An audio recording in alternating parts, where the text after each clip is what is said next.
So as an athlete, it is essential that you do your strength and conditioning specific to your sport, both the metabolic demands and the exercise selection itself. This is where the principle of specificity comes to the equation. So we all know that strength training will increase your strength and muscle mass, and endurance training will increase your aerobic capacity, among other things like lung volume. But as athletes, we need to be much more specific than that, because the exercise selection and the loads are different for various sports. So for example, if you're a hockey player, you need a good balance between aerobic and anaerobic training. If you do a track and field sport like high jump or something like that, you need to have explosive power only. Same if you're a powerlifter or a weightlifter. If you're a cross-country skier or a marathon runner, your aerobic capacity or oxygen uptake need to be top-notch, you see? This requires different approaches. We need to take into account the transfer of training, in other words, how your exercise selections, how they carry over to your sport's performance. Are they making you perform better in your sport? So let's say we have 3 athletes from 3 different sports, and let's play with the thought that they have the same genetics and physiology, all of that. We have a basketball player, a sprinter, and a swimmer.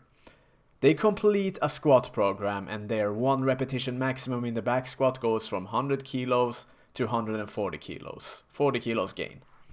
Which one of those athletes will benefit the most in their individual sport from this gain, from this increase of strength in the back squat?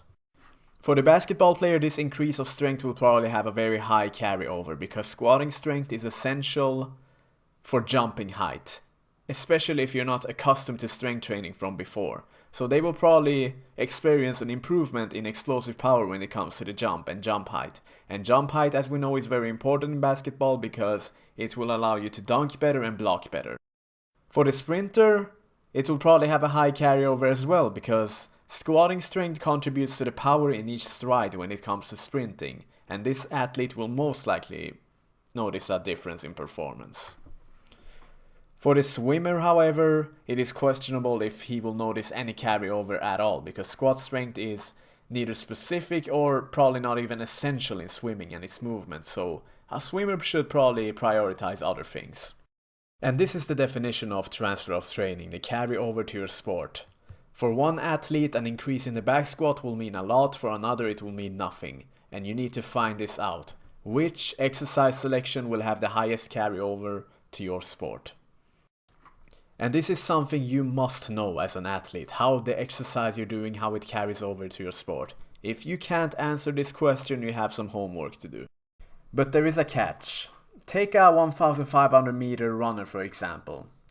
In the old school of thought, it was thought that if you're training for 1.5 kilometers, you should only train close to this distance and its intensity and nothing else. Just train medium range endurance, 1,500 meters, maybe 2,000 meters every day, and you'll improve in this area. But they soon realized that this would not cut to run 1,500 effectively. You need more than good stamina. You also need sprinting ability, those short bursts of explosive powers, actions that need to be trained separately. In addition to that, you need strong muscles and joints, you need to do strength training, you need flexibility, you need good technique, motorics. All of those attributes cannot be developed by running 1,500 meters only with the same tempo every time. So this means that strength training or explosive power training might be beneficial in this particular scenario, even though it might appear to contradict the sport itself.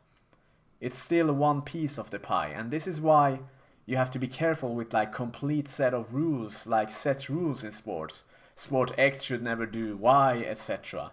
This type of critical thinking will always benefit you as an athlete, because sport, it is very complex, sports science. I can't even guarantee you that I will be speaking truth all the time.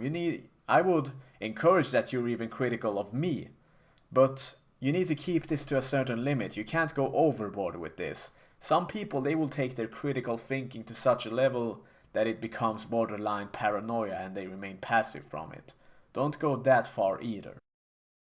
So in a nutshell, if you're an endurance athlete, whether you're a long distance runner, a cross-country skier, cycling, endurance athletes, they will prioritize aerobic training, that is oxygen uptake, but they may also do supplemental anaerobic training, which is training that's not dependent on oxygen, like strength or power training.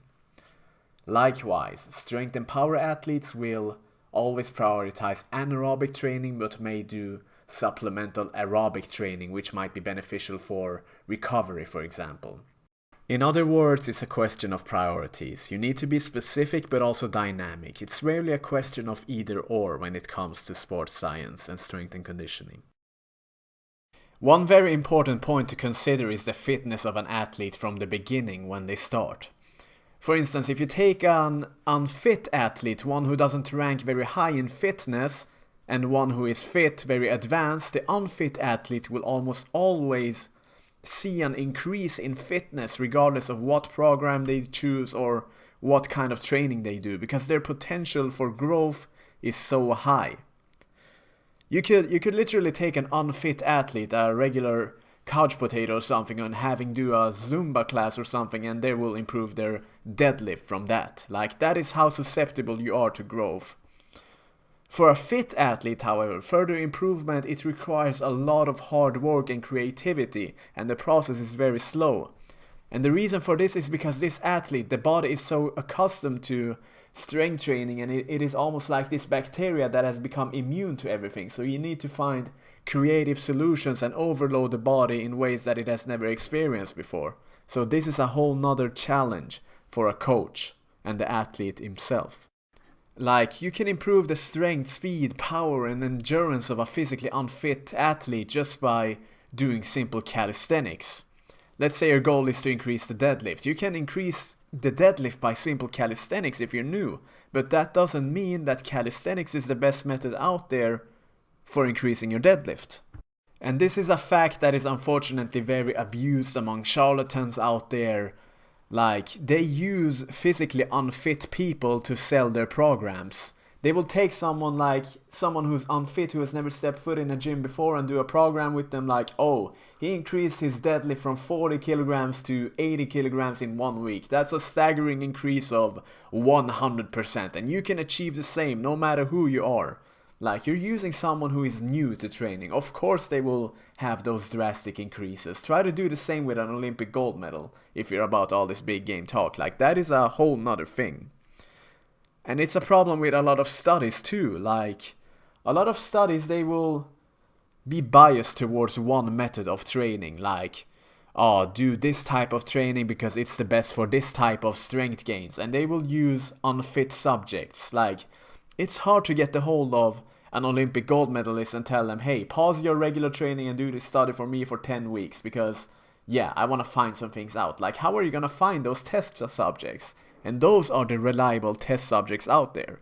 And that is why you always have to be critical of studies that you read in the internet too, even though they are supposedly scientific or academic.